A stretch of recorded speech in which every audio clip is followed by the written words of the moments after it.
Praise the Lord and welcome to this session this afternoon. May God bless the reading of His Word in our hearts, our spirit, mind, and our body in the precious name of Jesus. We're so honored to be here, and we thank God for you joining us. We're going to talk about an alignment with our theme of before spring forth. God will tell it, He'll show it to us. And then when we think about stepping into, stepping out on the Word of God.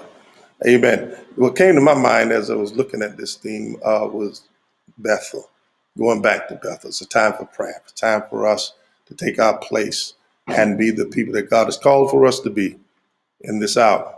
Amen. And that takes us to a point where I like to kind of talk about and look at this prayer in terms of prayer, patience, power of one, the stairway to heaven. Amen. And as we think about how Jacob felt about this, as he looked at in verse number 17, and he said, and he was afraid and said, how awesome is this place? This is none other than the house of God, and this is the gate of heaven. Lord, help us to get to that stairway to heaven today in this presentation and for the rest of our lives in God's creative purpose for us. Amen. As we go forward with this, we look at, amen, Genesis 28:17, and this awesome place, Bethel city that we're looking at. It shows up first in Scripture when the patriarch Abraham passes nearby and erects an altar to God who has promised this good land to his offspring. Amen. And if you look at the geography, it's easy to see how this imagery could have become apparent. The hills indeed look as if they were stairways resting on earth.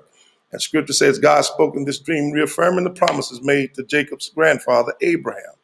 Jacob set up a stone and poured oil over it, making a vow to serve this God who has spoken so dramatically. But later in Jacob's life, God would tell him to come back through Bethel in Genesis 31, and he would obey, erecting an altar here to God in Genesis 35. Jacob would be renamed by God in Genesis 32, and his name would be known as Israel. And Jacob's children would become the tribes of Israel. Several hundred years later, when these children of Jacob, or rather the children of Israel, came out of Egyptian slavery and entered the land under the leadership of Joshua, they would conquer Bethel and fulfill the promise of God had made to Abraham, Isaac, and Jacob. Joshua 12, Bethel would be a holy place for Israel. They would inquire of the Lord here through the time of the Judges, in 20th chapter of Judges and 1 Kings 12th chapter. Generations later, after the kingdom had split into the northern and southern kingdoms, Bethel would become the southernmost city in the northern kingdom of Israel. King Jeroboam would erect two temples with golden calves in them at his northern boundary in Dan and in the southern boundary of Bethel.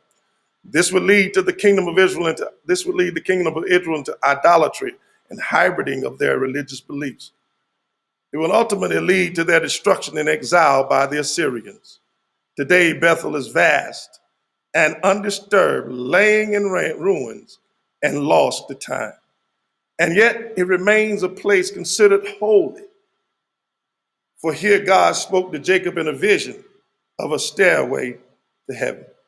Here heaven met earth in a tangible way that affected biblical history and in turn our own spiritual heritage. Oh, what this scene must have looked like when we're going through trials and tribulation and darkness. It's on the face of the deep. When we have trials and the enemy comes against us like a flood. Not only is he coming from all outside, but all sides. But yet, and still the battle is within our family, brother. Can I get a witness? And the family is being attacked. But yet God fulfills his promise. Amen. And hears the prayers of Israel. Ephesians third chapter and verse number, if you look there, third chapter and verses number 14 to 21 is a prayer from Paul on behalf of the Christians of Ephesus.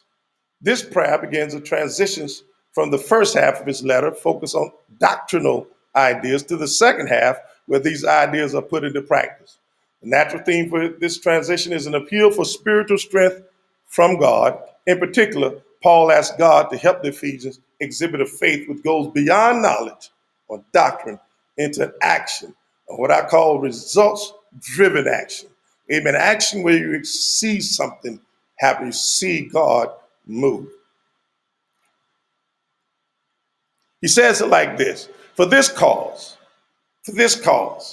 I bow my knees unto the Father of our Lord Jesus Christ. For this cause, I bow my knees to the Father of our Lord Jesus Christ, that he would, of whom the whole earth, whole family in heaven and earth is named. And then, as I go a little bit further here, we get to this part where I really start our stepping forward, our stepping upward. One step leads to the next step. But I've always heard my grandparents tell me that if we take one step, God will take two. And maybe we haven't understood the power of that doubling effect. Just one. And just one. And we'll talk about that, just how powerful is that when we just take that one step. How far can we go if God is going to just double? If we just had a two, just a double effect. Amen. As we look at it, the Bible, it says here, and I'm going to go to the next step if we will. Here is our first step. 16, that he would grant you, according to the riches of his glory, to be strengthened with might by his spirit in the inner man. This is that. That, number one, is step number one. That word, underline that in verse 16, because that's your step number one. Then we get to the next step. Praise the Lord. When we get to the next place above this step, he takes us just a little bit further where we're strengthened. Amen. But now we get to step number two. Amen. Where we are now, that step two, that Christ may dwell in your hearts by faith, that you being rooted and grounded in love, hallelujah, may be able to perceive, hallelujah. Well, let me, can I just go back a moment here? Yeah, I do need to go back on this one, because this step two, that he may dwell in your hearts by faith. Yeah, that one right there. He may dwell in your hearts by faith. I had to kind of regress a moment here, because this is where we need to kind of look at Christ Jesus, dwelling in our hearts by faith. The Bible says, and Joshua went into the temple of God, and Jesus went into the temple of God and cast out all them that sold and bought in the temple, and overthrew the temple of the money changers and the seats of them that sold doves. Then the Bible says, and he said unto them, it is written, my house shall be called the house of prayer, but you have made it a den of thieves. Money changers. People all about money and forgetting about the poor, the needy, the people. God is a God of people, God of Abraham, God of Isaac, and a God of Jacob. And if we lose that I guess, sense of our call, our purpose, and our power, our prayer, and our patience to get to that power one. Each and every one of us, amen, we'll find ourselves in the same place that they did here in Matthew, the 21st chapter, verse number 17, and he left them. Oh, what it is when God leaves us. If Christ leaves us in the place because we've forgotten all about him. Amen. And went out into the city unto Bethany, and he lodged there. He goes where, amen, he wants, amen, and he stays with those who desire him. Hallelujah. Are y'all with me here? And him only. Amen. As we go a little bit further in this text, amen, I want to look at this step number three. Amen. First step number two is that Christ may dwell in your hearts by faith. See, that step two is not where Jesus just stays for a couple of days. It's just Bible study and Sunday morning service, but it's about that dwelling there always, day by day, for the rest of our life. Lifelong learning in Christ Jesus. Amen. Then we get to step number three, is that this is that, where he says that you being rooted and grounded in love. Hallelujah. You being rooted and grounded in love may be able that, uh, and here now is our growth, rooted and grounded, amen, in love, amen. And now as we move from that, we go to this next, may be able to comprehend with all the saints what is the breadth and length and depth and height. What is the breadth, length, depth? That's the mathematics of the one. That's the power of one. Amen. When you have the power of one to any number to the power of one is one. But now when you talk about breadth, length, depth, and height, Paul was praying for us that we could get to know, because knowledge is power.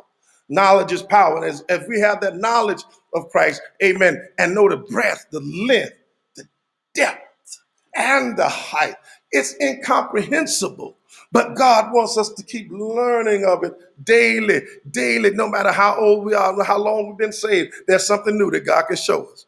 And then we get to this top right here, amen. And then verse number 19, step number 3, and to know the love of Christ, which passes knowledge, that you might be able be filled with all the fullness of God.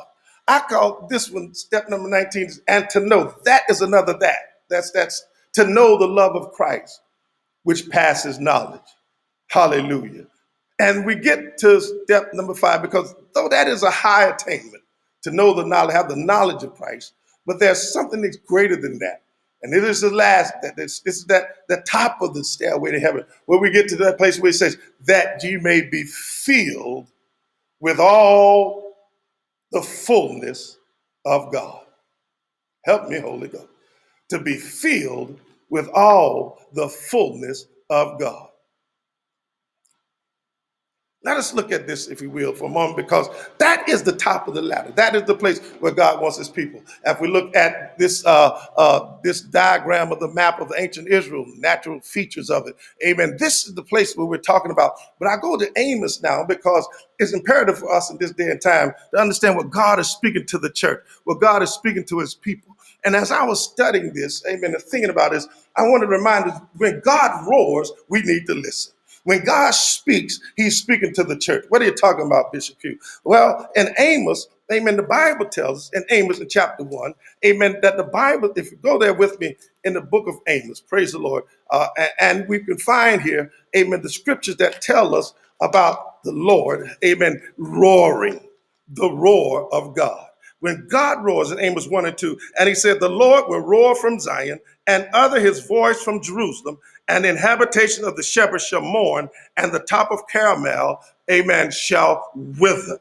Well, hallelujah. He said, the Lord will roar from Zion. God is roaring from Zion. God is roaring from Zion. What do you mean, Bishop? What does that mean for the church, amen, of our living God? Well, when we look at this, amen, I looked at Amos 1 and 3. Notice this. In Amos 1 and 3, the Lord speaks, amen, to those of the transgression of Damascus. Amen. As I was looking at the map of the kingdom of Damascus, there's Amos, first chapter 1 and verse number 3. Then we get to Amos, amen, verse chapter 1, verse number 6. 3 verses later, he speaks to Asherah and through this, and these are locations where you can find where he speaks to these different parts of this country. And then we go to the next one, where we find Amos, amen, 1 and 9, 3 verses later. Amos 1 and 9, praise the Lord, where he talks about the transgression of Tyrus and for 4. Are y'all with me here today? Amen. He deals with this portion of the nation. And now, amen, and he tells them all that they're doing wrong, and why he's judging them for what they've done, for what they have done, amen, against him. And we're Israel. We're here in the middle, but here's verse number 13, 4 verses later, in the kingdom of Ammon. And I'm going to go just a little bit here right now when we get to this next one here, and we look at verse number 1 and 11, 13. All these are just 2 verses apart. But then, my God, as we go reading on, we get all the way here, and we find in Amos 2 and 1, he talks about the kingdom of Moab. 2 chapters, 1 and 2. But guess what? If you really look at this, even though he's pronouncing judgment on all these other places and all these other nations in the world, yet we find our Lord, amen, now takes 7 chapters, amen, to talk about the sins of Israel and Judah. Hallelujah. Saints of God, if